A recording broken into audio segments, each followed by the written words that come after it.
Okay, welcome back, guys. Now, to those that are yet to subscribe, make sure you click on the subscribe button, like and share. So, yesterday we did analysis of AUD USD for today.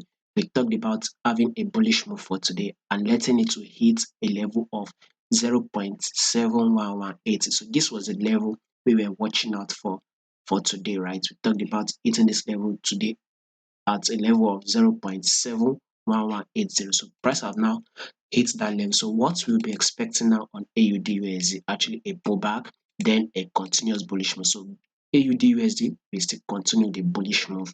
As you can see that this is still an uptrend move. We are still having an higher highs and an higher lows. So if you take a look at this was once an highs, then a pullback was made. I think today we actually made that huge movement whereby the new highs have now been formed, right? So we will continue the bullish move down to the 4 hour time frame. So the 4 hour time frame have literally given us a pullback.